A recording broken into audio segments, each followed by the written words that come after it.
warahmatullahi wabarakatuh. Selamat pagi.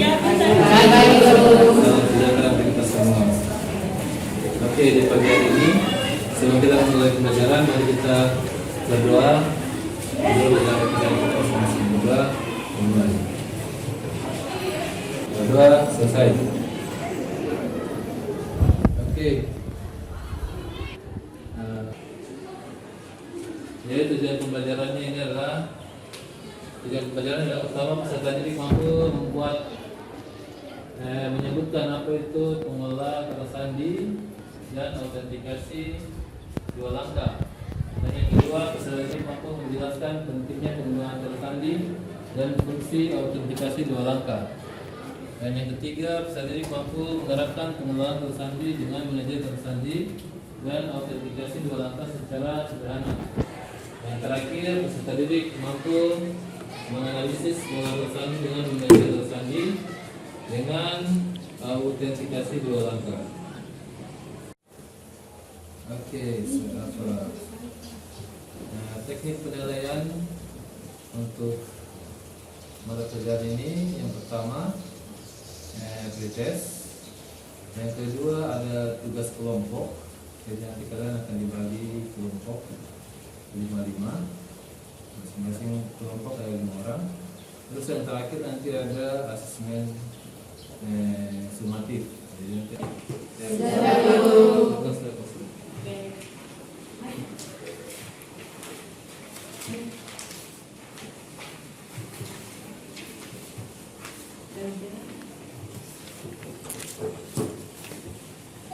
Oke, sekarang kita kembali ke materi ya. Jadi tadi apa? Kita bagi kelompok ya 5-5. Jadi langsung saja Guru potong di tengah sini, di sebelah sini ada 4, sini 5 berarti ya. Ini kelompok 1 kelompok 2. Oke. Jadi ini materi ya. Jadi pengalaman tersandi. Jadi pengalaman sandi itu adalah menyimpan kata sandi sebanyak yang kita butuhkan. Jadi misalnya kalian punya paspor Facebook, terus paspor apa lagi? Instagram, ada TikTok, kan? Jadi banyak kalian punya perangkat apa? Media itu sebisa mungkin tidak boleh menggunakan kata sandi yang sama. Jadi kalau misalnya menggunakan kata sandi yang sama, misalnya satu kata sandi itu adalah diketahui oleh orang, nah semuanya dia bisa akses. Dia bisa akses ke Facebook, bisa akses ke mana. Karena punya kata sandi semua sama. Jadi kalau misalnya kita menggunakan manajer kata sandi, maka kata sandi itu kalian simpan di dalam apa? Di dalam Google, ya. Jadi kata sandi semua tersimpan di dalam Google. Jadi sini ada pengelolaan kata sandi membuat dan menyimpan kata sandi sebanyak yang dimungkinkan oleh setiap program.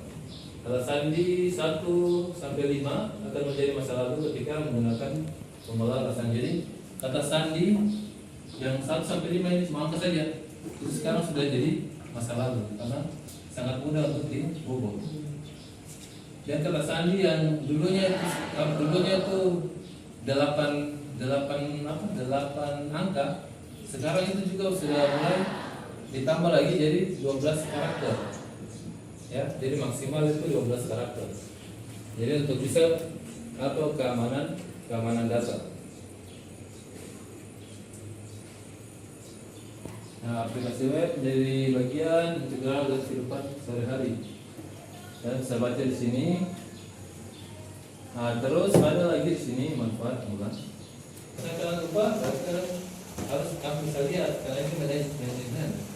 Jadi kan bisa lihat yang berkan, ya. Terus yang kedua tidak lagi harus mengingat. Nah, itu tidak. Karena bisa itu tidak harus ingat lagi. Terus waktu disimpan, kan tidak panah. Oke, yang berikutnya yang keempat memberikan tahu Anda tentang situs phishing. Jadi ada resiko keamanan di situ. Jadi situs yang tidak legal dan langsung dikasih peringatan. Terus sinkron di berbagai perangkat dan sistem operasi. Lalu melindungi identitasnya Anda. Jadi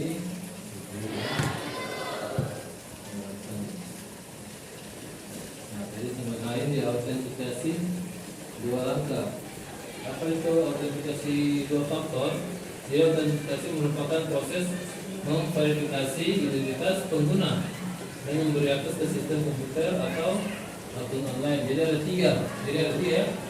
Yang pertama apa itu? Ada 3 utama untuk autentikasi. Jadi yang pertama apa? Faktor kepemilikan. Sesuatu yang Anda miliki. Bisa kelihatan? Atau kasih saya klik? Nah,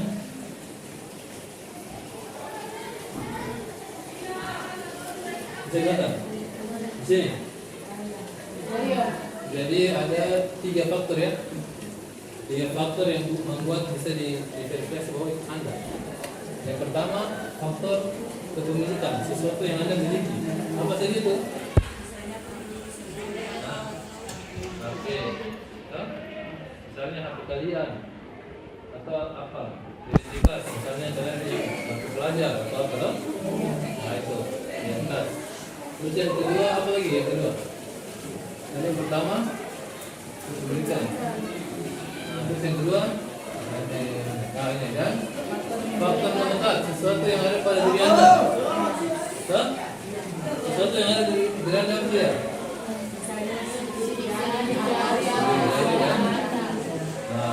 Mata. Jadi masing-masing orang itu memiliki keunikan di sidik jarinya. Tidak semua orang punya sidik jari yang sama, kan? Berbeda. Terus mata itu berbeda. Ya. Yang ketiga ada juga yang disebut dengan faktor lokasi. Ini apa faktor lokasi? Jadi tadi apa? Faktor pengetahuan. Oh, sesuatu yang kalian ingat. Yang pertama sesuatu yang kalian ingat.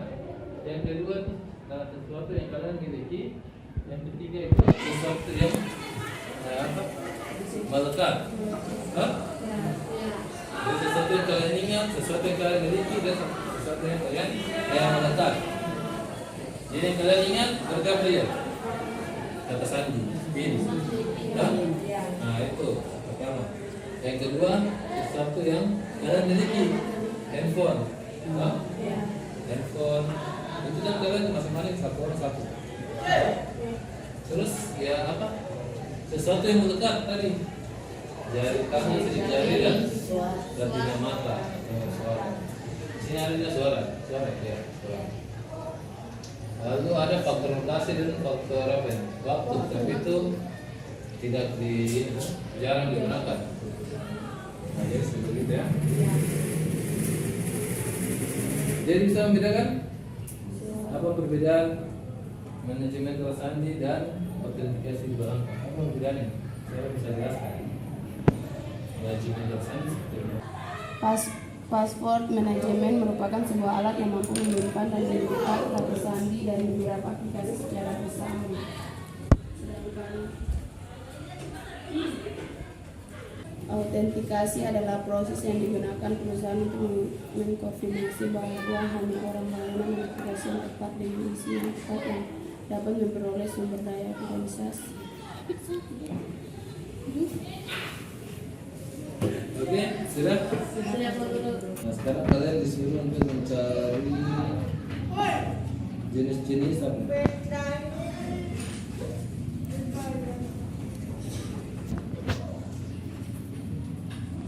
Berbagai aplikasi pengolahan kata sandi.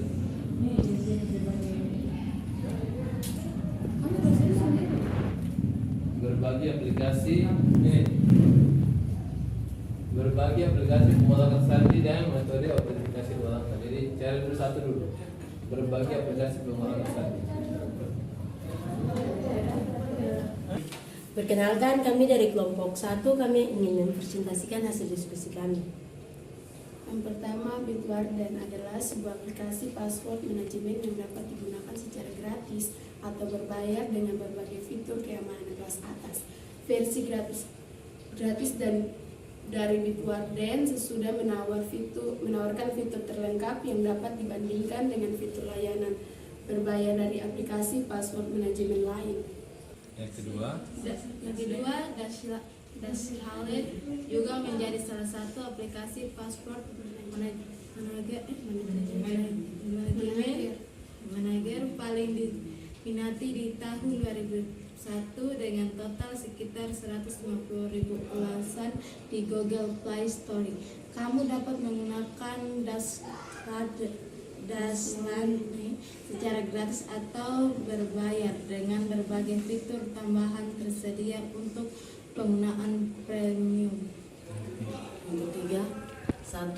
Paspor adalah salah satu pilihan paspor manajemen terbaik untuk menggunakan Mac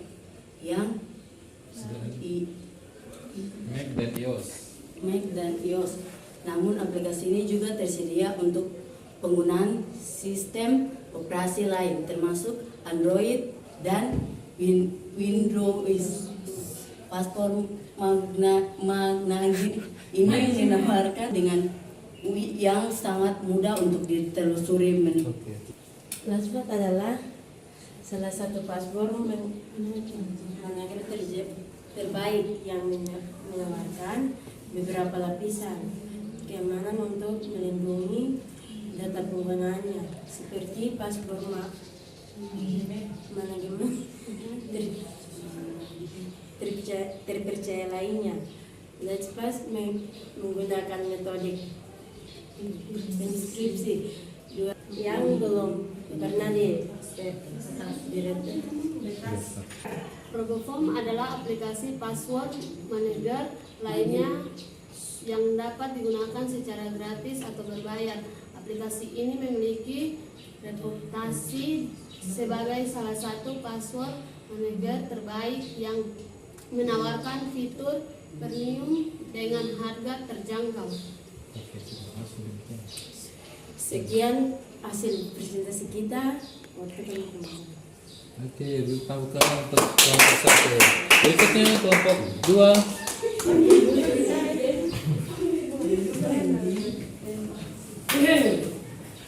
Kami dari kelompok 2 akan mempresentasikan hasil diskusi kami. Yang pertama, Blur adalah sebuah layanan perlindungan privasi dengan fitur tambahan sebagai pengulangan paspor. Jika dibandingkan dengan aplikasi paspor manager lainnya, Blur sedikit lebih mahal sehingga peminatnya lebih sedikit.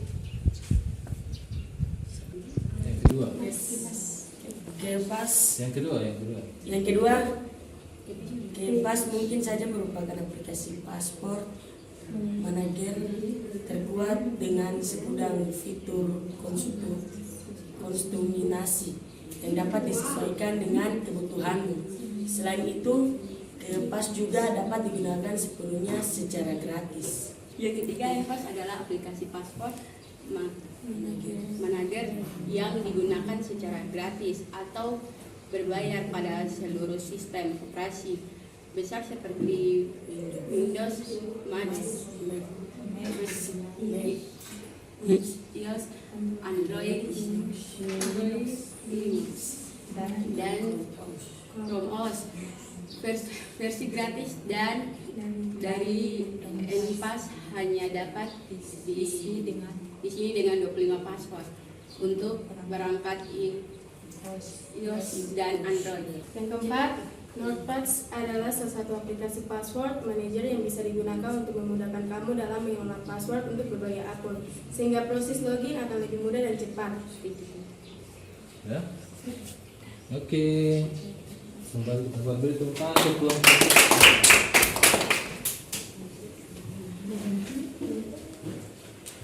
Teknologi maju menemukan alat dan telah merancang blueprint alat yang siap untuk diproduksi.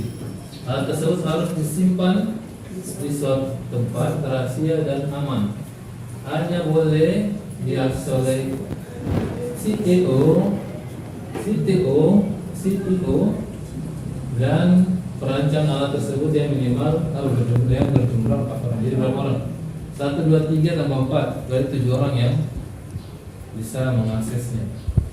Jadi tugas peserta sebagai pengembang sistem keamanan untuk merancang autentikasi ruang penyimpanan teknologi rahasia dengan tujuan tersebut. Agar aman, ruangannya harus dilengkapi dengan pintu dengan autentikasi yang multifaktor, minimal 3 faktor.